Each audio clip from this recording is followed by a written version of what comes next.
Hush. Don't you cry now. You've been trouble enough. Call it acute congestion indeed. I don't see what's so cute about congestion just because it's yours. We'll have your father run an editorial in his paper, The Wonders of Modern Medicine. They don't know what they're curing, even when they cure it. Men and their battle scars. We women will have to. Helen! Captain, come quick! Katie, what's wrong? Look!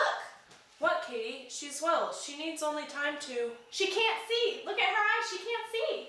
Helen? Or hear. When I screamed, she didn't even blink. Not an eyelash. Helen! Helen! She can't hear you. Helen!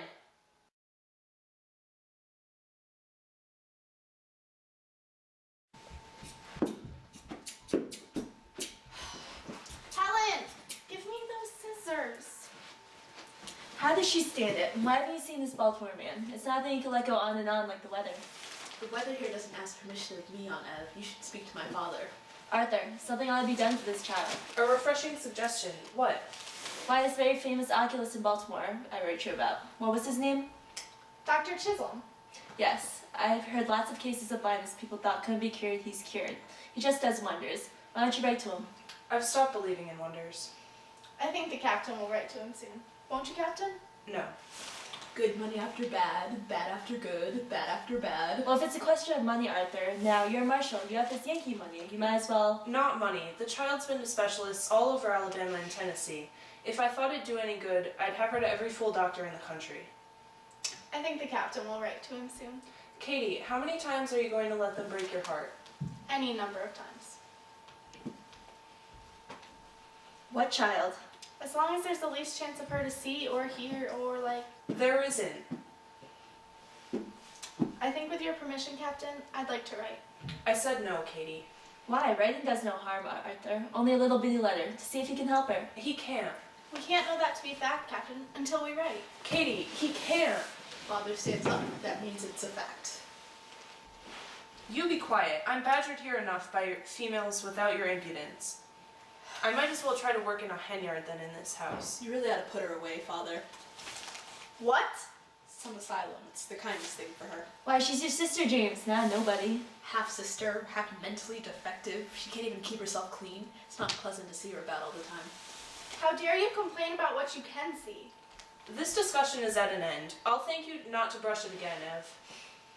I want some peace in this house. I don't care how, but one way we won't have it is by rushing up and down the country every time someone hears a new quack. I'm just as sensible to this affliction as anyone else. It hurts me to look at the girl. It was not the affliction I meant you to write about, Captain.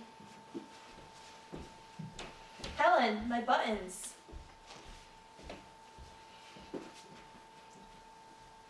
Eyes?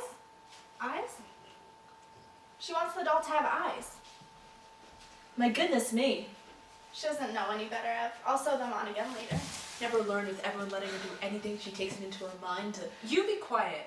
What did I say now? You talk too much. I was agreeing with you. Whatever it was, deprived child. The least you can do is let her have the little things she wants. It's worth a couple of buttons. Kate, look.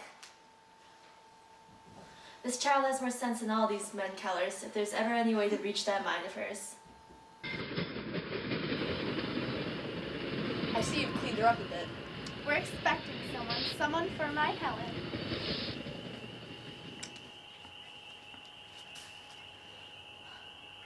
Here, peppermint drop. Hopefully it won't spoil your supper.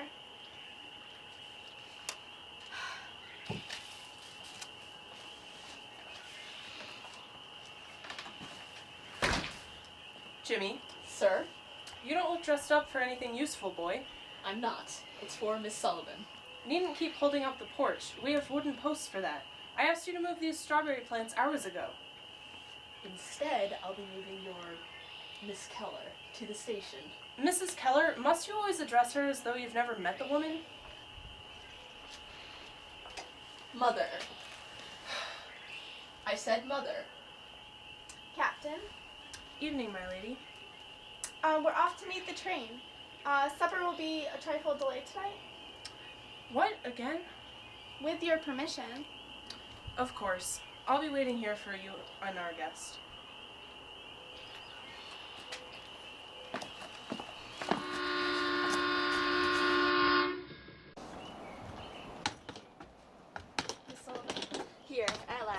I've trained so many days I thought they must be backing up every time I dozed I'm off. James Keller.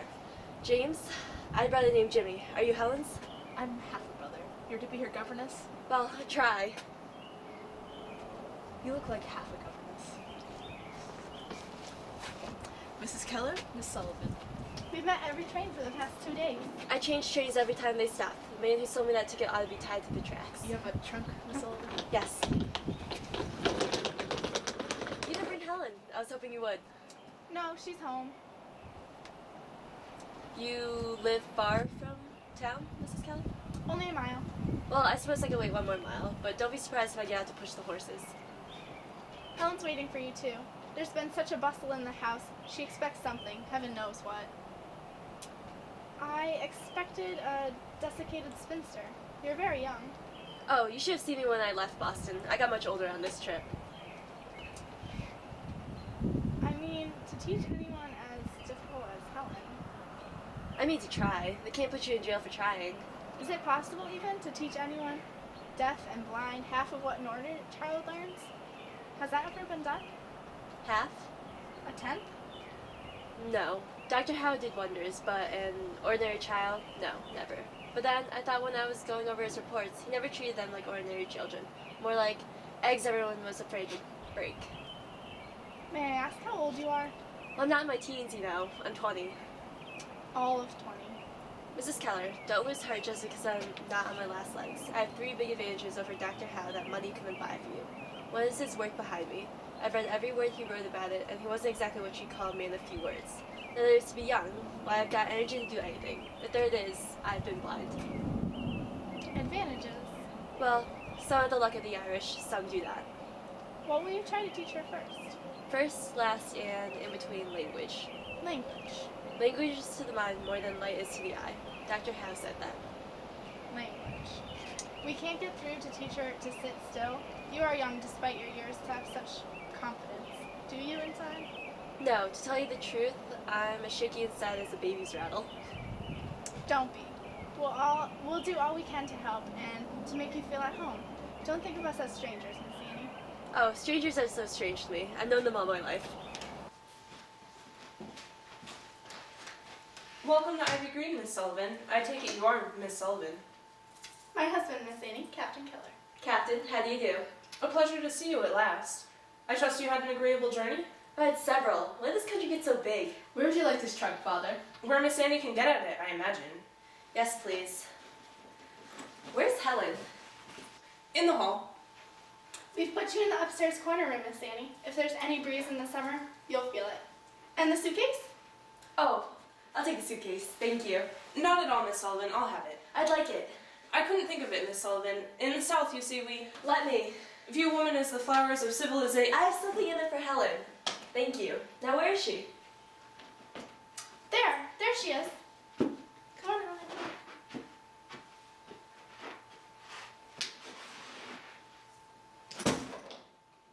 Kate.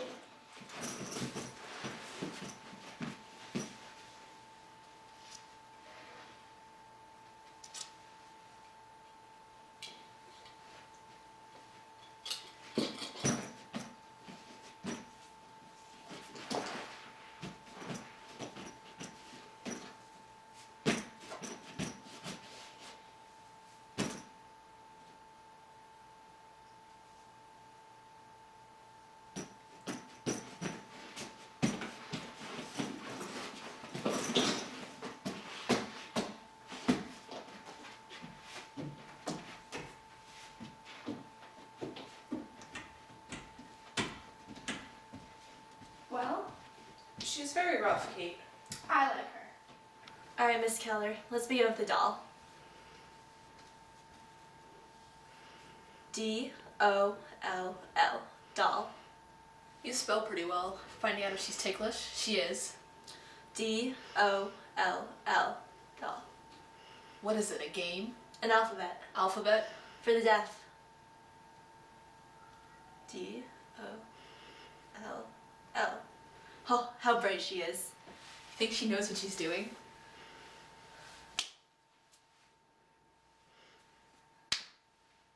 She imitates everything. She's a monkey. Yes, she's a bright little monkey, all right?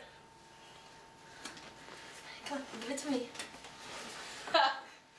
She wants her doll back. When she spells it. Spell. She doesn't even know the thing has a name even. Of course not. Who expects her to now? All I want is her fingers to learn the letters. Won't mean anything to her. D-O-L. Doesn't like the alphabet, Miss Sullivan. You invent it yourself? Spanish belongs under a vow of silence, which I wish you'd take. D-O-L-L. Think it over. D-O-L-L.